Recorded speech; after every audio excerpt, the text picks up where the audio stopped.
ஆண்டவராய் இயேசு கிறிஸ்துவின் இனிய நாமத்தில் அன்பின் வாழ்த்துக்கள். இந்த மூன்றாவது பகுதியில் யோசுவாவின் புஸ்தகத்தை தியானித்துக் கொண்டிருக்கிறோம். இந்த மூன்றாவது பகுதியில் குறிப்பிட்ட சத்தியங்களை நாம் தியானித்து ஆண்டவர் நம்மோடு பேசுகிற காரியங்களை நாம் அதை பதிவு செய்து கொள்வோம். அதை நம்ம கடைபிடிப்போம். கர்த்தர் பெரிய காரியங்களை செய்வார். இந்த ரெண்டாம் பகுதியில், கடைசி பகுதியில் சொல்லும்போது ஒரு யுத்த முறையில் தான், யுத்த புருஷர்களை போல இஸ்ரேல் ஜனங்களை கர்த்தர் நடத்தி யுத்த வீரராக இருந்து சுதந்திரங்கள் என்று சொல்லி அந்த பேட்டர்னை செட் பண்ணி கொடுத்தார் இல்லையா? அதுதான் நம்ம கடைசியா முடிச்சோம். இப்போ மூன்றாவது பகுதியில பார்க்கும் பொழுது, சரி இவங்க கானான் தேசத்துல என்ன செய்யறாங்க, கானான் தேசமாகிய அந்த தேசத்துக்குள்ள யார் இருக்கா, எப்படிப்பட்ட எதிரிகள் இருக்கிறாங்க, எப்படி என்பதை குறித்து ஒரு மேலோட்டமாக வேத வாக்கியத்தை கொண்டு தியானிப்போம். இங்க சொல்லப்படுகிறது, யோசுவா 6:20 பார்க்கிறபடி, அவரவர் தங்களுக்கு, பின்பகுதியில பார்க்கிறேன், அவரவர் தங்களுக்கு நேராக பட்டணத்தில் ஏறி பட்டணத்தை பிடித்து என்று சொல்லப்படுகிறது. முதல் யுத்தமே பாத்தீங்கன்னா எரிகோ பட்டணத்தை அதை துதித்து ஆர்ப்பரித்து ஜெயித்தார்கள் என்று வேதத்தில் வாசிக்கிறோம். ஆனா அந்த பட்டணத்தை எப்படி பிடிக்கிறார்களாம்? ஏறி பிடித்தார்கள்.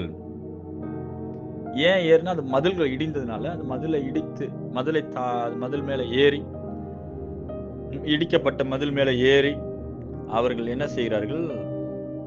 அங்க உள்ள ஜனங்களை பட்டய கருக்கினால் வெட்டி போடுகிறார்கள் அல்லது அழித்து சுதந்தரிக்கிறார்கள். இதை கேட்டுக்கொண்ட தேவ ஜனமே, எரிகோவாகிய அந்த ஆசீர்வாதத்தை நம்ம அநேக சத்தியங்கள் எரிகோ குறித்து படிச்சிருக்கிறோம். எரிகோவாகிய அந்த கோட்டையை இஸ்ரேல் ஜனங்கள் துதிக்க, ஆராதிக்க, ஆர்ப்பரிக்கும் பொழுது, அந்த ஆர்ப்பரிப்புன்ற போது அதாவது இஸ்ரேல் ஜனங்களுடைய ஒரு வழக்கம், அவர்கள் ஆர்ப்பரிக்கிறது, வெற்றியின் ஆர்ப்பரிப்பு, துதிக்கிறதுனால ட்ரெடிஷ்னலா ஆர்ப்பரிக்கிறது என்பது குறித்த பலவிதமான ஆர்ப்பரிப்பு தன்மைகள் வைத்திருந்தார்கள். கர்த்தர் பண்டிகை பலிக்காக ஆர்ப்பரிக்கிறது, யுத்தம் தொடங்குறது முடிக்கிறது குறித்த ஒரு ஆர்ப்பரிப்பு சத்தங்கள். ஸோ இதுக்காகவே ஆர்ப்பரிப்புன்ற ஒரு கான்செப்ட், ஆர்ப்பரிக்கிற ஒரு கிரியையை கர்த்தர் செய்ய வைத்தார். அப்போ ஆர்ப்பரித்து அவர்கள் என்ன பண்ணார்கள்? பட்டணத்தை இடிக்க வைத்தார். ஆர்ப்பரித்து துதித்து ஆராதித்து அதை என்ன செய்யறாங்க? அந்த பட்டணத்தை சுதந்தரிக்கிறார்கள். அந்த பட்டணம் வீக் ஆகுது, அதோடைய அலங்கம் இடிந்து விழுகிறது. அப்போ இஸ்ரேல் ஜனங்களுக்கு தேவன் கானானுக்குள்ள என்ன இருக்குதுன்னா, கானானுக்குள்ள பட்டணங்கள் இருக்கு, அரண்யப்பான பட்டணம். ஸோ 3 வகையான காரியங்களை பார்ப்போம். ஒரு பட்டணத்தை, எரிகோ குறித்தும், எரிகோ பட்டணம் அநேக இடத்துல ஆண்டவர் சொல்லுவாரு, அந்த எரிகோவின் அந்த ராஜாவையும் அதில் உள்ள யாவர்களையும் உனக்கு ஒப்பு கொடுத்தேன், தேசத்தை, அந்த பட்டணத்தை உன் கையில் ஒப்பு கொடுத்தேன் அப்படின்னு சொல்லி ஒவ்வொரு பகுதியா நீங்க படிக்கும் போதெல்லாம் நீங்க தெரிஞ்சுக்கலாம். யோசுவா புஸ்தகம் 6ஆம் அதிகாரம் வசனம் 2ஆம் வசனத்தில் இவ்வாறாக வாசிக்கிறோம், கர்த்தர் யோசுவாவை நோக்கி, இதோ எரிகோவையும் அதன் ராஜாவையும் யுத்த வீரரையும் உன் கையில் ஒப்பு கொடுத்தேன் என்று சொல்லப்படுகிறது. இங்க வாசிக்கும் போது ஒரு பட்டணத்தை பிடிக்கும் பொழுது, பட்டணத்தினுடைய பெயர் எரிகோ பட்டணம், அந்த பெயர் எரிகோ, ஒரு பட்டணத்தையும் அதன் ராஜாவையும் அதில் இருக்கிற யுத்த வீரர்களையும் உன் கையில் ஒப்பு கொடுத்தேன். அப்போ ஒரு தேசத்தை, ஒரு ஆசீர்வாதத்தை பெற்றுக்கொள்ளும் பொழுது, அந்த ஆசீர்வாதத்துக்கு தடையா, அந்த ஆசீர்வாதத்தை சுதந்திரிக்க முடியாதபடிக்கு, அதாவது வாக்குத்தத்தத்தை சுதந்திரிக்க முடியாதபடிக்கு, கர்த்தர் உண்டு பண்ணி வைத்திருக்க நன்மையை சுதந்திரிக்க முடியாதபடிக்கு இருக்கிற நெட்வொர்க்கா இருக்கிற எல்லா கிரிகளையும் அழித்து சுதந்திரிப்பதே தேவ சித்தமா இருக்கிறது. ஆமே. இங்க பாத்தீங்கன்னா எரிகோவையும் அவன் ராஜாவையும் அதன் யுத்த வீரர்கள் 3 பேரா இருக்கிறாங்க. ஒரு நெட்வொர்க்கா இருக்கிறாங்க. ராஜாவுடைய பட்டணம், சிங்காசனம் இருக்கிற பட்டணம், யுத்த வீரர்கள், இவங்கெல்லாம் டார்கெட், எனிமீஸ். தேவன் ஒரு நன்மை சுதந்திரிக்கு முன்பதாக அந்த ஸ்பிரிச்சுவல் பேக்ரவுண்ட்ல இருக்கிற எல்லா விதமான எதிரிகளையும், அந்த சூழ்நிலைகளையும், துரைத்தன ஆவிகளையும் ஆவிக்குரிய முறையில சொல்லும் பொழுது நன்மைகளை சுதந்திரிக்க முடியாதபடிக்கு தடையா இருக்கிற சகல காரியங்களையும் கர்த்தர் நம் கையில் ஒப்பு கொடுக்கிறார். அல்லேலூயா, சொல்லுவோமா? அல்லேலூயா. எந்த விதமான எதிரியா இருந்தாலும், எவ்வளவு பெரிய தடைகளா இருந்தாலும் எல்லா தடைகளையும் உடைச்சு அந்த தேசத்தை சுதந்திரிக்க முடியாத கர்த்தர் நம்மை அழைத்திருக்கிறார். அப்போ இத இயேசு கிறிஸ்துவே சொல்லுவார். லூக்கா எழுதின சுவிசேஷம் 11:21 வாசிக்கிறபடி, ஆயுதம் தரித்த பலவான் தன் அரண்மனையை காக்கிற பொழுது என்று சொல்லப்படுகிறது. அவனுடைய பொருள் பத்திரப்பட்டிருக்கும். ஆயுதம் தரித்த பலவான், அது பிசாசுடைய கிரியைகளை தான் சொல்லுவார். அது முன்ன நீங்க படிச்சீங்கன்னா தெரியும். பிசாசு பெயல்செபூலினால துரத்துறாருன்னு சொல்லி விதமான அந்த சத்துருவை குறித்து ஆண்டவர் பேச வைப்பார். ஆண்டவர் என்ன பேசுறார் என்பது எழுதப்பட்டிருக்கும். ஆயுதம் தரித்த பலவான் அவனுடைய பொருள் அரண்மனையை காக்கிற பொழுது, அரண்மனை அங்க என்ன இருக்கு? பொக்கிஷம் இருக்கு. அரண்மனை என்பது தேசத்தை ஆளுகை செய்கிற பட்டணம். அதை காக்கிற பலவான் ஒருத்தர் இருக்கிறான். ஆயுதம் தரித்திருப்பானா, அவனையும் பார்த்துக்கிறான். அவனும் ஒரு கைதத்தை என்ன பண்ணுச்சு, ஆயுதம் வச்சிருக்கான் கையில, யாரா வந்தாலும் அடிக்கிறதுக்கு. அது மாத்திரமல்ல, அவனுடைய பொருள் அப்படின்னா அங்க ஒரு பொருள் நன்மைகள் என்ன பண்ணுது, பாதுகாக்கப்பட்டிருக்கு. இது சாத்தானுக்கு சொல்லப்படுகிறது. சாத்தான் இப்படிதான் இருக்கிறான்.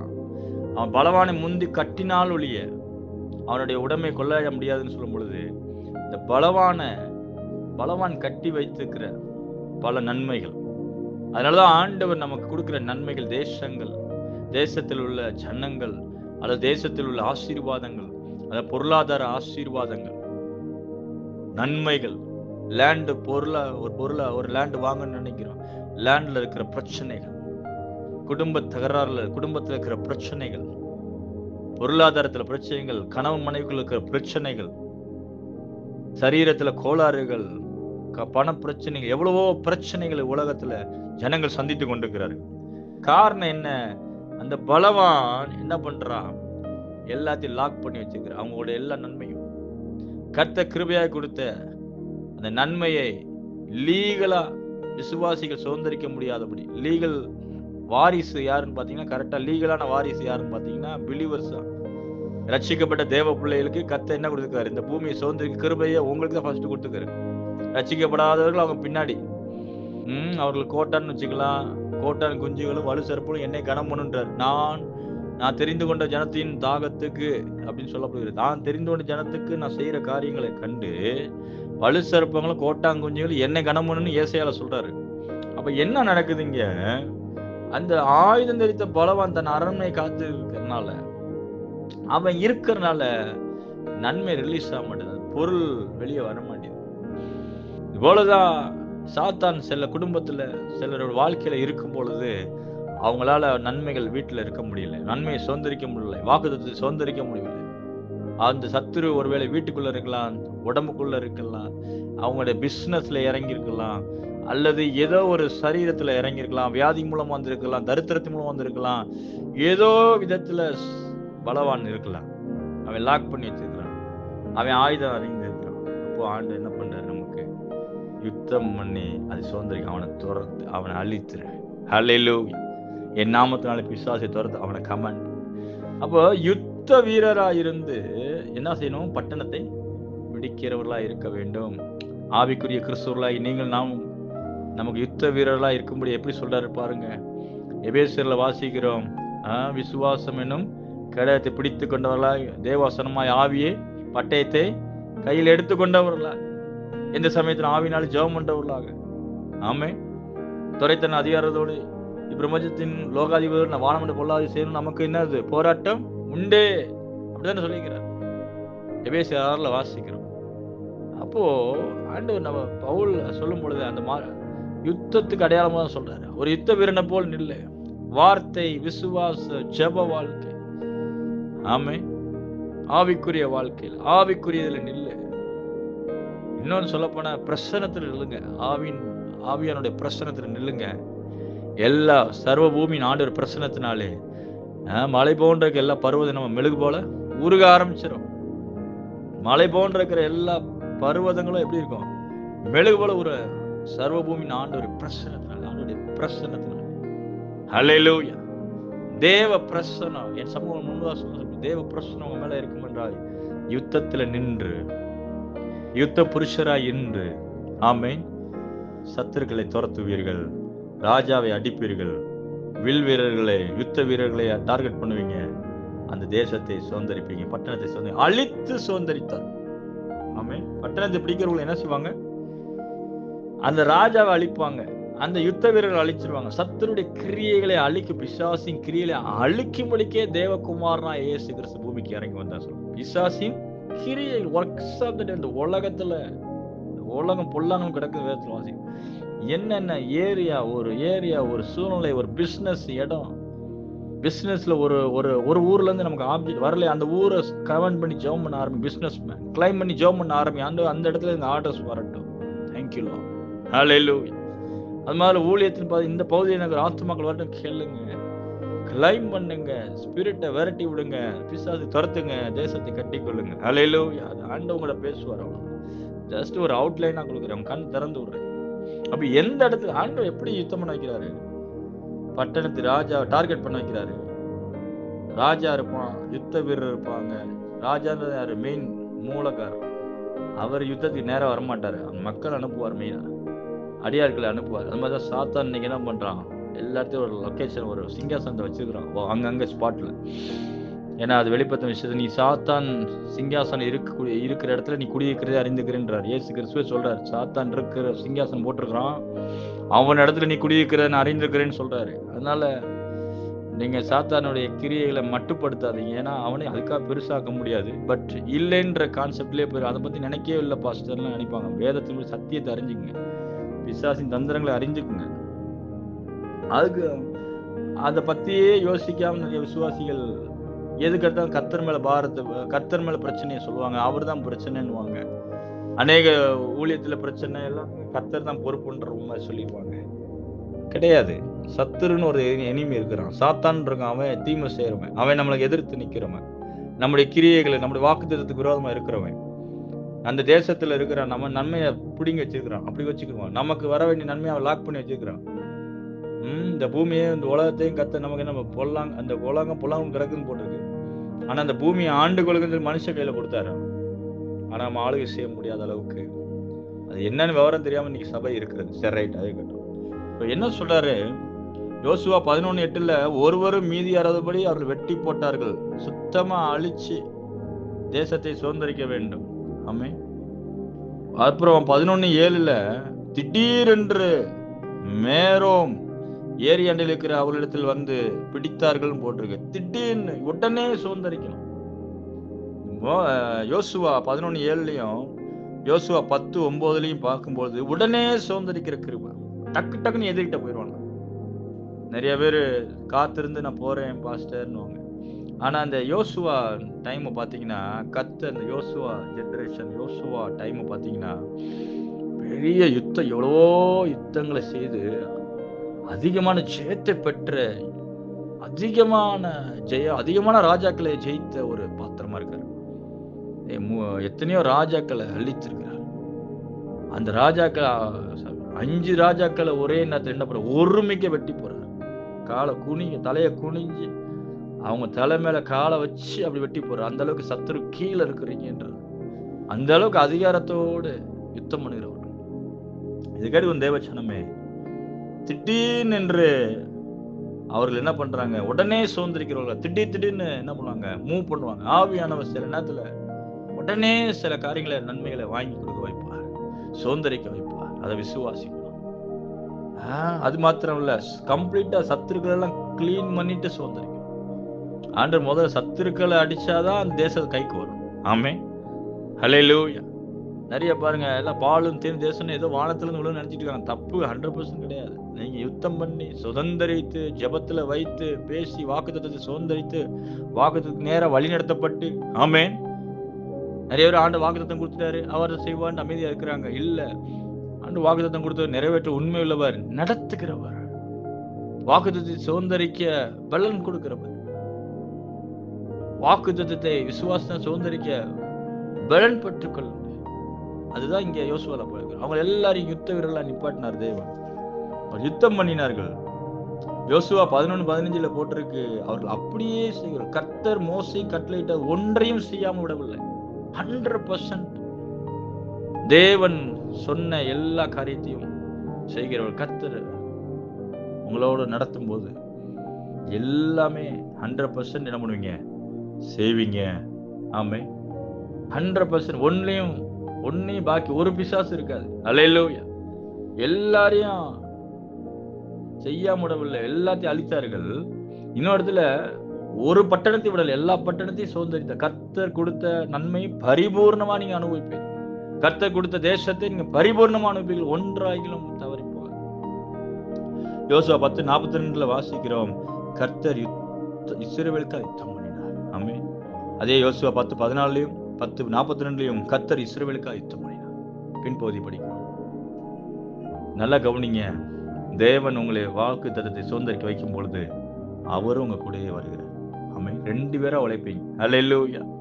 ஊழிய பாதைனாலும் சரி, தனிப்பட்ட ஆவிக்குரிய வாழ்க்கையினாலும் சரி, எந்த வித ஒரு வாக்கு தத்தத்தை சுதந்திரிக்கும் பொழுது 2 பேரா இருக்க மாட்டீங்க. அதாவது ஒரு ஆளா இருக்க மாட்டீங்க, 2 பேரா செய்யும். அல்லேலூயா. ஆபிரகாமை கர்த்தர் திடப்படுத்தினார். ஆபிரகாமை சந்திக்க வந்தார். வாக்குத்தத்தத்தை சுதந்திரிக்க ஆயத்தமா இருந்தார். ஆபிரகாமை சந்தித்தார். அவனோட சாப்பிட்டார். ஹல்லேலூயா. அவங்க வீட்டுல உட்கார்ந்து சாப்பிட்டார். ஆமென். வாக்குத்தத்தம் 99 வயசுல சொல்றார், இந்த வருகிற வருஷத்துல உற்பவ காலத்துல வருவேன், நீ குமாரனை அணைத்து கொண்டிருப்பான்னு சொல்லி அவர் சொல்ற நேரம் தான் அந்த கரெக்டா அந்த 99 100 100வது வயதுல குழந்தை வருது. அப்போ ஆண்டவர்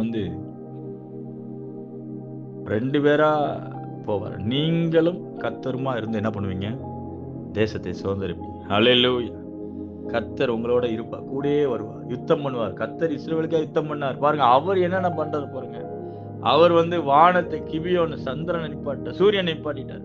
மனுஷனுக்கா ஒரு மனுஷன் சொல்ல கேட்டு நிப்பாட்டின ஒரு சூரியன் நிக்கப்படுகிறது. கிபியோன் மேல ஆயிலோன் பள்ளத்து ஆயிலோன் மேலையும் சந்திரனே ஆயிலோன் மேலே நில்லுங்கன்னு சொல்லி கர்த்தர் தமக்கு தெரிந்த தம்முடைய ரிசோர்ஸ் எல்லாம் பயன்படுத்துவார். ஹல்லேலூயா.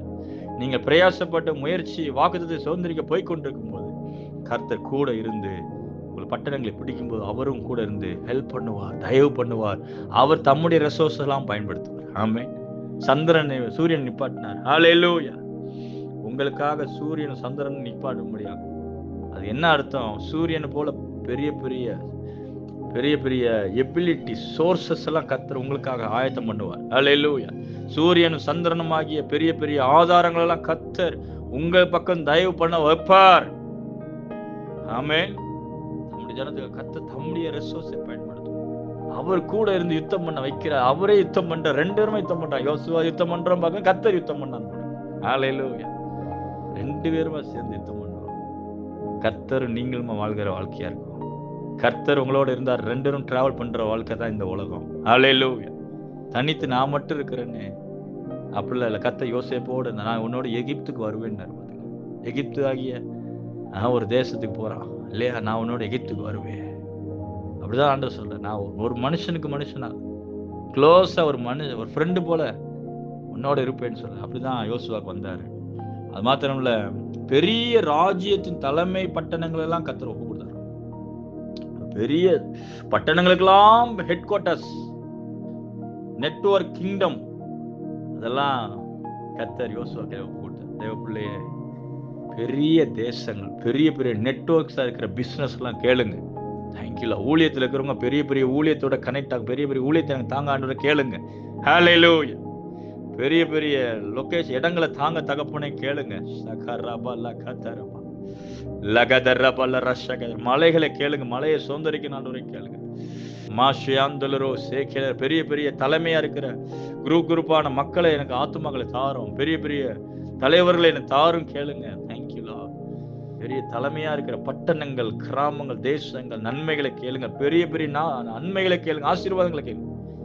பெரிய பெரிய பணங்களை கேளுங்க. கோர்ஸ் அண்ட் மில்லியன்ஸை கேளுங்க. ஆண்டவரை எதிர்பாருங்க. தேங்க்யூ. அதெல்லாம் சுதந்திரிக்க வைக்கிறார். பெரிய பெரிய ராஜ்யத்தின் தலைமையை கட்டலாம் கர்த்தர் ஒப்பு கொடுத்தாரா, அவன் கையில ஒப்பு கொடுத்தாரா தேசங்கள். அதுல 10 யோசுவா 11:10 ஆட்சோர் என்ற பட்டணம். யோசுவா 11:10 இதெல்லாம் நீங்க வீட்டுல வாசிங்க. அந்த பட்டணத்தை கர்த்தர் ஒப்பு கொடுத்தார். அது பல தலைமையான பட்டணம். அது மாத்திரம் இல்ல, யோசுவாவுக்கு ஒரு பாருங்கன்னா ஏனாக்குன்னு ஒரு புத்திர, ஏனாக்குன்னா கழுத்துன்னு அர்த்தம். ஏனாக்கியரையும் கர்த்தர் என்ன பண்ணாராம்? ஒப்பு கொடுத்தாராம். அந்த ஏனாக்கியர், அது நீங்க யோசுவா அதே 11ஆம் அதிகாரத்துல வாசிக்கலாம். ஏனாக்கியர் ஒப்பு கொடுத்தாருன்னு வாசிக்கிறோம்.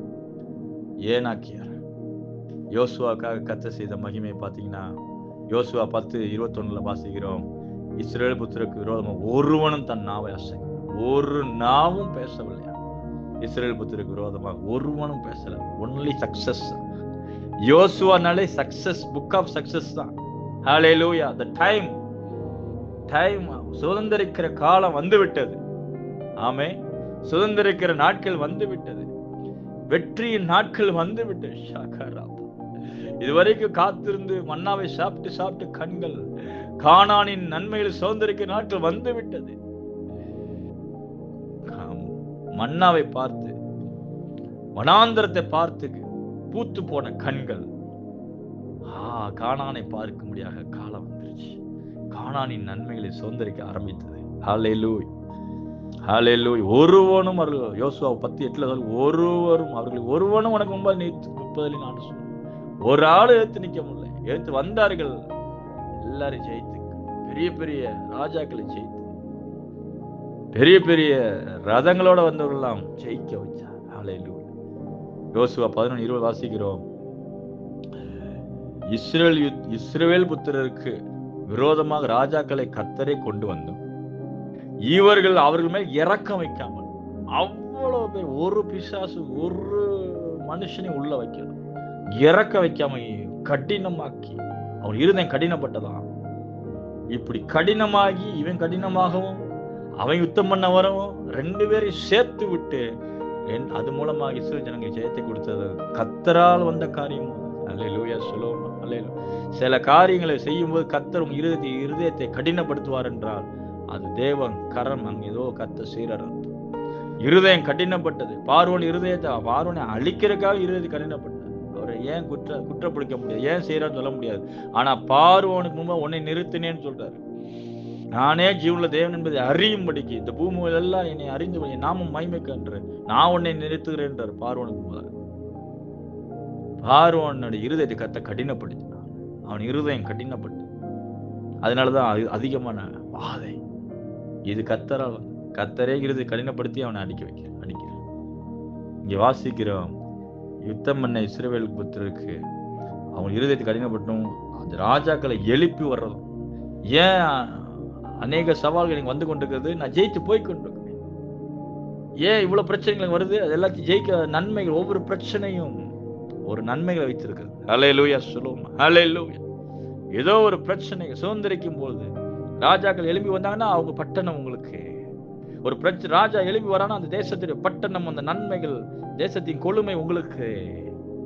அதனால யாரும் விருதாவா யாரும் வரமாட்டான். பிரச்சனைகள், பலவான் யுத்தம் பண்ண வரான் என்றால் அவன் பொருள், அங்க ஒரு பொருள் இருக்கு, அவனுடைய பொருள் பார்த்து ஒரு பொருள் இருக்கு.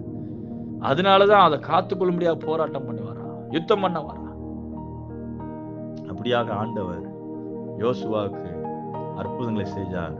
யோசுவாவுக்கு தயவு பண்ணார். யோசுவாவோட கூட இருந்து யுத்தம் பண்ணார். கர்த்தர் யோசுவாவுக்கு தயவு பண்ணார். ஆகவே இந்த கேட்டுக்கொண்ட தேவச்சனமே, இந்த நாள்ல ஆண்டவர் நம்மோடு பேசுகிறது. இந்த 3வது பாட்டுல ஆண்டவர் நம்மகிட்ட பேசுகிறது, யுத்தம் பண்ண ஆண்டவர் அழைத்திருக்கிறார், அழித்து சுதந்திரிக்க அழைத்திருக்கிறார், ஒன்றுமில்லாமல் எல்லாத்தையும் சுதந்திரிக்க அழைத்திருக்கிறார். ஆமென். அது மாத்திரமல்ல, யோசுவா 11:23 வாசிக்கிறோம். அப்படியே யோசுவா கர்த்தர் மோசேயிடத்தில் சொன்னபடியெல்லாம் தேசம் அனைத்தையும் பிடித்து அதை இஸ்ரவேலருக்கு அவர்கள் கோத்திரங்களுடைய பங்கின்படியே சுதந்திரமாக கொடுத்தான். யுத்தம் ஓய்ந்ததினால் தேசம் அமைதலா இருந்தது. ஆமென். என்ன சொல்றாரு, மிஷனை முடிக்க வச்சுட்டார். என்ன காரியத்துக்காக? வாக்குத்தத்தங்கள் முழுவதையும் சுதந்திரிக்க வச்சா. ஹல்லேலூயா.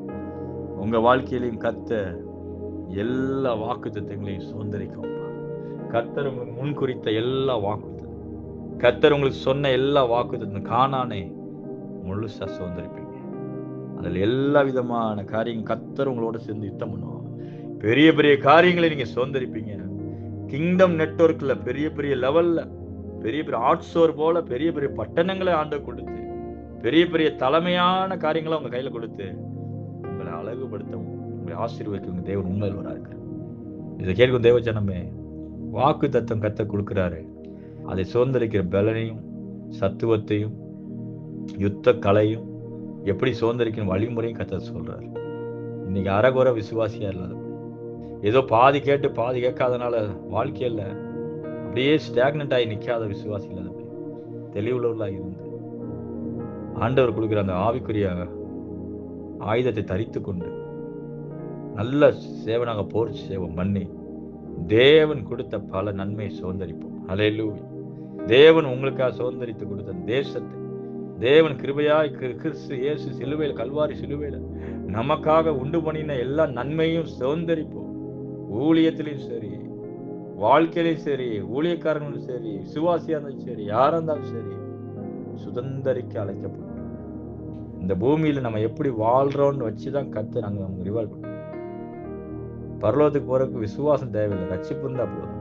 ஆனா இந்த பூமியில வாழ்வதற்கு சில யுத்த முறைகளை கர்த்தர் சொல்லிக் கொடுக்கிறார். பரிசுத்தம், அதான் பார்த்தோம், பரிசுத்தமா இருக்கணும்.